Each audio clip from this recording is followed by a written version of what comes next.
Seorang peserta magang ngebegal cewek Jepang. Jadi Wak, kebanyakan dari kalian mungkin udah pada tahu tentang berita ini. Aku nggak mau menyebutkan siapa namanya, tempatnya di mana, dan kejadiannya gimana. Intinya motif dari kejadian itu adalah nggak lain dan nggak bukan tentang uang. Si kawan ini atau peserta magang ini bukan karena nggak punya gaji di Jepang Wak, tapi dia kirimnya kebanyakan. Kenapa aku bilang gitu? Bayangin aja, gajinya 10 mang, atau kalau dirupiahkan sekitar 10 juta rupiah. Dan dia harus kirim ke Indonesia itu sekitar 9 mang, atau kalau dirupiahkan 9 juta rupiah menurut kurs saat ini. Dia itu baru datang tahun ini bulan Mei kemarin. Jadi bayangin aja, selama dari bulan Mei sampai saat ini, tiap bulan itu dia cuma pakai uang 10.000 yen atau 1 juta rupiah. Dan itu sangat kurang Wak, biaya kehidupan segitu. Buat gambarannya bagi yang nggak tahu, minimalnya biaya hidup di Jepang itu sekitar 30.000 yen atau 3 juta. Jadi kalian bisa bayangin aja gimana susahnya dia selama ini hidup dengan uang 1 juta doang di Jepang. Aku nggak tahu dia ini ngirim sebanyak itu untuk nabung atau karena sesuatu hal. Tapi menurutku sih, dan logikanya, kenapa dia harus ngirim sebanyak itu sementara gajinya cuma 10 juta, dia ngirimnya 9 juta, itu nggak lain nggak bukan persoalan utang piutang mungkin yang harus dia bayar. Jadi dia mungkin bulanannya gede, biar waktunya itu singkat, tapi terlalu memaksakan. Kejadian kayak gini, itu karena apa Wak? Karena kalian mengeluarkan biaya ke Jepang itu kebanyakan. Bayangin aja sekarang, biaya ke Jepang itu yang aku dengar dulunya 50 juta, naik ke 60 juta, 70 juta, dan bahkan yang terakhir aku dengar ada yang sampai 200 juta. Gini loh Wak, kalian hidup di zaman modern, hidup di zaman yang gampang internet. Coba cari di banyak sumber, baik itu di TikTok, di IG, di YouTube, di Google, dan lain sebagainya. Supaya jangan sampai salah masuk LPK.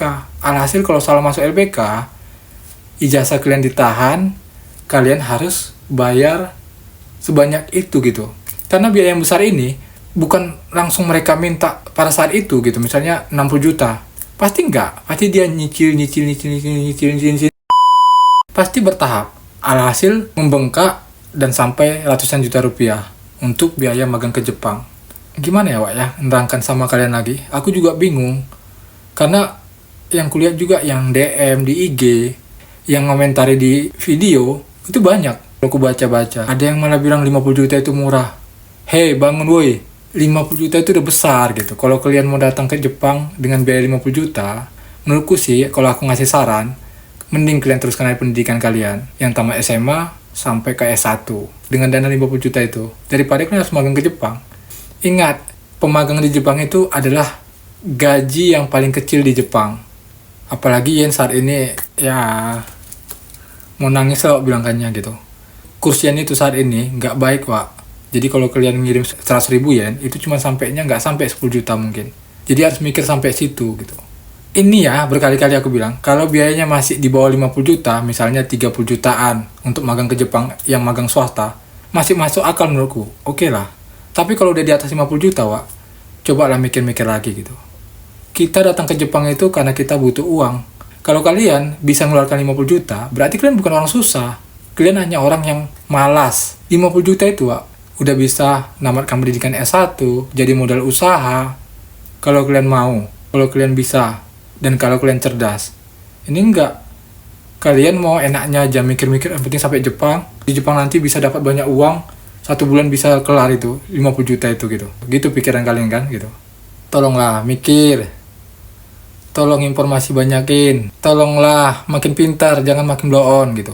Ini udah kita susah, goblok pula. Ya inilah ditipu-tipu orang yang oknum LPK gitu.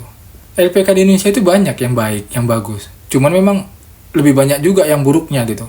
Makanya kita harus lebih cerdas, pintar-pintar gitu. Terserahlah kalau kalian mau marah sama aku.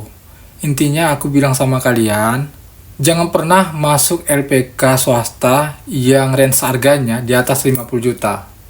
Ingat kata-kataku. Jangan pernah. Karena nanti kalau udah sampai kalian harus nyicil di atas 50 juta, itu butuh banyak waktu tiap bulan untuk nyicilnya. Kalau waktunya mau singkat, ya kayak si kawan tadi. Bayangnya aja gajinya 10 juta, dia harus ngirim 9 juta. Alhasil cuma 1 juta dia hidup di Jepang. Sedangkan 3 juta aja hidup di Jepang itu udah kesiksa batin gitu. Aku, Kensuke tahun 2012, biaya kehidupan sebulan buat aku puas dan nyaman itu 5 mang atau 5 juta. Apalagi zaman sekarang, 3 juta itu, Wak. Ya ampun. Ya terserah kalian kalau bisa hidup dengan uang 3 juta ya gitu. Kalau aku sih nggak, mending aku balik ke Indonesia kalau cuma 3 juta biaya hidup di Jepang.